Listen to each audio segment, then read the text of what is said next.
सर्वोदय अस्पताल की। सबसे पहले डॉक्टर राजू, मैं जानना चाहूंगा आपसे कि जो कोविड सेकेंड वेव की बात हो रही है, जो मेडिकल फ्रेटर्निटी है, उसका क्या अंदाजा है सेकेंड वेव को, थर्ड वेव को लेकर के?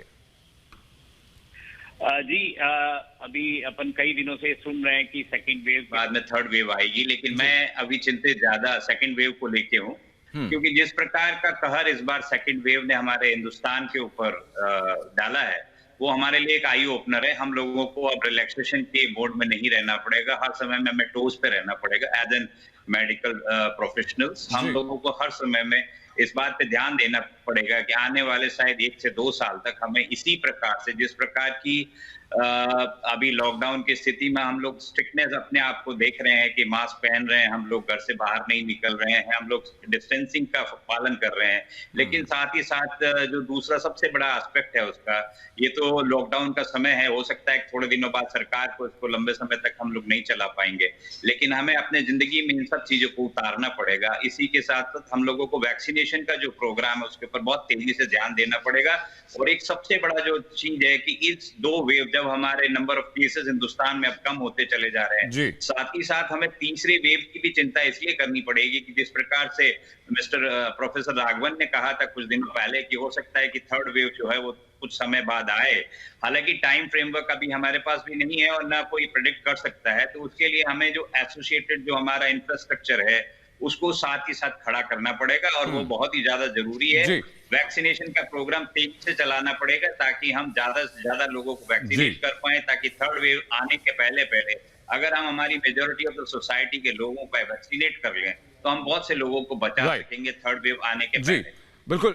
डॉक्टर मनीषा हमारे साथ लगातार बनी है। डॉक्टर मनीषा, ये जो अब जो नए आंकड़े हम देख रहे हैं जिसमें कि संक्रमित मरीजों की संख्या कहीं कम है उन मरीजों से जो कि ठीक होकर के घर वापस लौट रहे हैं, इसको एक पॉजिटिव ट्रेंड के तौर पर देखा जाए, ये माना जाए कि थर्ड वेव शायद ना आए या डिले हो जाए?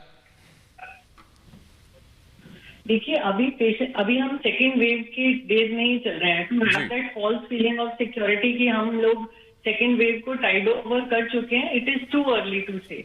डेफिनेटली पेशेंट्स ठीक होके घर जा रहे हैं, एसिम्प्टोमेटिक नंबर्स बहुत ज्यादा हैं, बट हमें अभी सावधानी उसी तरह से बरतनी है। जैसे अभी डॉक्टर साहब ने कहा, मास्किंग है, सोशल डिस्टेंसिंग है, इन सब पे स्ट्रेस करना है, बिकॉज ऑल्दो सिवियरिटी अभी कंट्रोल में है but numbers are still rising. And हमने जितने भी पैंडेमिक्स के बारे में पढ़ा है उसमें ये है कि हमेशा सेकेंड वेव सबसे ज्यादा खतरनाक होती है, but that does not mean कि और नहीं आएगा। तो चीजें अगर बेटर होती दिख भी रही हैं, पर हमें अपने सेफ्टी गार्ड को कम नहीं करना है।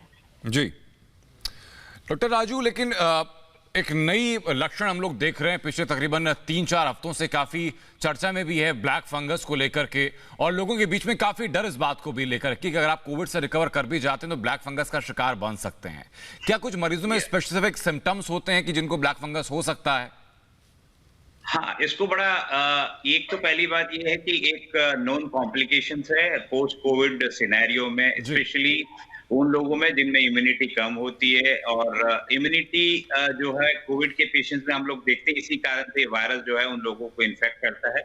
ये अकेला ही कारण नहीं है कि पोस्ट कोविड मरीजों में ही दिखाई देती है, ये बीमारी बहुत वर्षों से हमें नोन है, हम लोग कई सालों से इसे देख रहे हैं। परंतु इस बार क्या हुआ कि जो कोविड के पेशेंट से जो हाई स्टेरॉइड थेरेपी पे रहे, जिन्होंने अपना इलाज लंबे लंबे समय तक अस्पताल में कराया, उन सभी लोगों में से, और हमारे यहाँ पे डायबिटिक पेशेंट्स का नंबर भी बहुत ज्यादा है, तो उन सब चीजों को दोनों को अगर हम आपस में जोड़ दें तो इसको देखने के कारण से हमें ऐसा लगता है कि जो पॉकेट्स में, स्पेशली हिंदुस्तान के डिफरेंट डिस्ट्रिक्ट्स में, हमें बहुत सारे मरीज इस बार जो है ब्लैक फंगस के दिखाई देते हैं। ब्लैक फंगस जो है ये अगर अर्ली डिटेक्ट कर लिया जाए तो इसको अगर हम मेडिकली मैनेज करते हैं तो उसके रिजल्ट ठीक रहते हैं। परंतु अगर ये एडवांस स्टेज में चला जाए, जैसे कि नॉर्मली आप कई दिनों से आप लोग खुद टीवी पे ये बात चला रहे हैं कि आंख का लाल होना या फेस पे किसी प्रकार की स्वेलिंग का होना, नाक के अंदर, पोस्ट कोविड सिनेरियो में जब इम्यूनिटी कम होती है उस समय में अगर व्यक्ति के विजन को कोई तकलीफ हो रही है, उसको देखने में तकलीफ हो रही है, आंखों के इर्द गिर्द कोई सूजन है, कहीं पे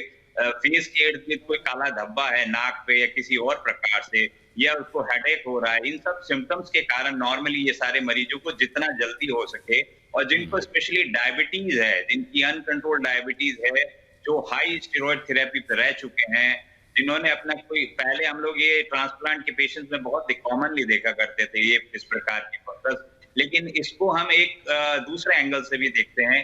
इसको हम लोग बोलते हैं कि ये एक प्रकार का इस प्रकार का फंगस है कि ये अपॉर्चुनिस्ट टाइप का फंगस है, जिसमें जब कभी हमारे शरीर की किसी भी कारण से इम्यूनिटी कम होती है तो ये फंगस जो है, जो कि हमारे एनवायरनमेंट में बहुतायत में पाया जाता है, इसके पोर जब हम सांस लेते हैं तो हमारे नाक के द्वारा हमारे नाक में चला जाता है और उसके बाद ये नाक से आंख और आंख के बाद में कई बार ब्रेन में भी चला जाता है। तो ऐसे बहुत सारे मरीजेस हम लोग देख रहे हैं और early detection is the best treatment. और उसके बाद अगर ये बीमारी बढ़ जाती है, बहुत जाती है, तो इसके बहुत लीथल कॉम्प्लिकेशंस हैं। ये हमारी मेडिकल टर्म में हम इसको कहते हैं, इसकी मॉर्बिडिटी और मोर्टेलिटी बहुत ज्यादा है। जी बिल्कुल। डॉक्टर मनीषा, एक कोविड के नए प्रोटोकॉल की बात करते हैं, जहां ये कहा गया कि प्लाज्मा थेरेपी को जो प्रोटोकॉल से निकाल दिया गया है, इसके पीछे की वजह क्या? क्योंकि अभी तक हमने देखा कि बड़ी संख्या ऐसी थी डॉक्टर्स की भी और लोगों की भी जो कि प्रेफर कर रहे थे प्लाज्मा थेरेपी को।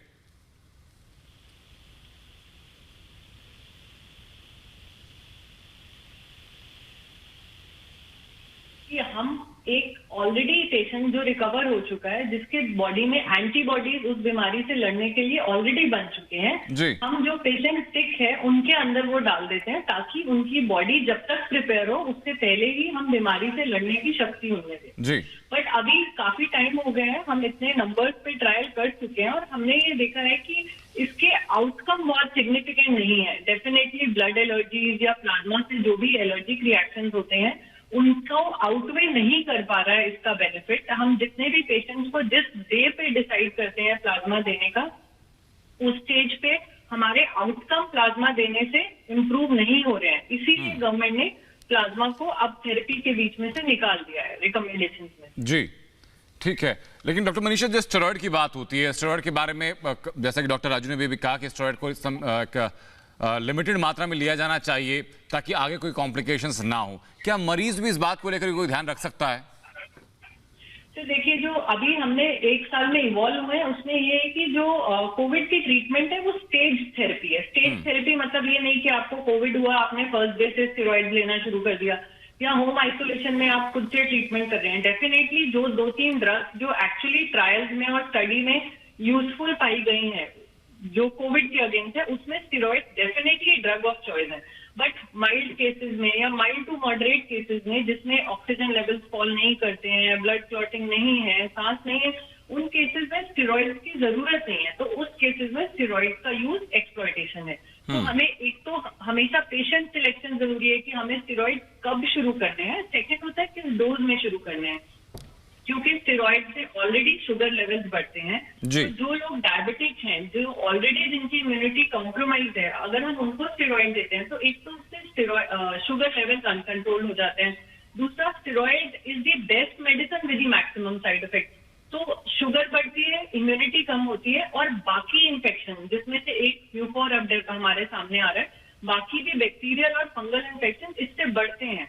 So yes, steroids are the treatment of choice, but then in safe hands at the right time and in safe doses. ठीक है डॉक्टर, बस ये बताइए जरा कि जो ब्लैक फंगस के लक्षण की हम बात कर रहे हैं, कौन कौन से मुख्य लक्षण ऐसे होते हैं जिनको कि मरीज अगर घर पहुंच चुका है ठीक होने के बाद तो वहां पर मरीज खुद या फिर उसके परिजन पहचान सकें कि हाँ ये लक्षण शुरू हो चुके हैं? इसमें जैसे कि अपन बात कर रहे थे, इसमें वापस से घर में पहुंचने के बाद वापस नेजल ब्लॉक होना, फेस के इर्द गिर्द किसी प्रकार की स्वेलिंग होना, रेडनेस होना, आंखों के इर्द गिर्द स्वेलिंग होना, जैसे मैंने बताया पहले भी कि आंखों को किसी प्रकार से देखने में किसी प्रकार की तकलीफ का होना या आंखों में एक्सक्रूसिएटिंग बहुत सीवियर पेन का होना, ये सारे प्रिलिमिनरी सिम्टम्स हैं। इसी के साथ साथ अगर कभी ब्रेन में इन्वॉल्वमेंट होता है तो मरीज को चक्कर का आना एक साइड का हो सकता है। कई बार बहुत मरीजों को हमने ये भी देखा है कि जो है वो पैरालिसिस भी हो जाता है। इसी के साथ साथ ओरल कैविटी के रूट के थ्रू भी कई बार ये हमारे जो है नाक और आंख में चला जाता है। किसी व्यक्ति को अगर अनकंट्रोल्ड डायबिटीज है और उसका दांत हिल रहा है, दांत में सीवियर पेन होने लगता है, उसमें किसी प्रकार का कोई पस फॉर्मेशन हो जाता है, तो इन मरीजों को जो कि डायबिटिक है विद ओरल कैविटी इन्फेक्शन, इन लोगों को तुरंत अपना अटेंशन अपने डेंटिस्ट से मिलकर करवाना चाहिए। क्योंकि मैंने ऐसे भी मरीज देखे हैं जिसमें ओरल रूट में भी जो है दांत के जरिए ये मरीज जो है फंगस ये जो है आंख में पहुंच गया और आंख से ब्रेन में पहुंच गया। तो सारे सिम्टम्स पॉसिबल है। हाँ, but last but not the least कई बार ऐसा भी होता है कि ये फंगस चेस्ट में भी इन्वॉल्व कर जाता है। वो हालांकि बहुत ही रेयर है, लेकिन ये 4 पॉसिबिलिटीज बहुत कॉमन है, नाक, आंख और ब्रेन और मुंह, उसके अलावा चेस्ट। बिल्कुल। लेकिन डॉक्टर मनीषा, क्या ब्लैक फंगस से कोई प्रिकॉशन लिया जा सकता है ताकि ऐसी नौबत ना आए? सर देखिए, अभी लास्ट थोड़े से दिनों से जो ब्लैक फंगस को लेके पैनिक क्रिएट हुआ है। So I have seen my patients जो नॉर्मल भी हैं, वो घर आने के बाद अननेसेसरी हॉस्पिटल विजिट कर रहे हैं जस्ट टू मेक श्योर कि उनको ब्लैक फंगस नहीं है, या वो अननेसेसरी सीटी या एमआरआई करा रहे हैं ये देखने के लिए कि कहीं उनको ब्लैक फंगस तो नहीं। तो अननेसेसरी इन्वेस्टिगेशन से कुछ नहीं मिलेगा। हमें पैनिक नहीं क्रिएट करना है, सिर्फ उसके सिम्टम्स के लिए अवेयर होना है। जैसे अभी सर ने बताया कि हाँ, अगर हमें फेशियल रिलेटेड कोई सिम्टम्स है, आई के कोई सिम्टम्स है, दांत में दर्द है, ब्लैक पैचेस है, अगर ये सब चीजें हैं तो यस, हमें अलार्म रेज करना है, डॉक्टर के पास जाना, इन्वेस्टिगेट कराना। अब ब्लैक फंगस ना हो इसके लिए बेसिक प्रिकॉशन यही है, जैसे हमने बताया कि ये नॉर्मली डायबिटिक पेशेंट्स में हो रही है, या जो पेशेंट्स ऑलरेडी स्टेरॉइड से हैं उनमें हो रही है।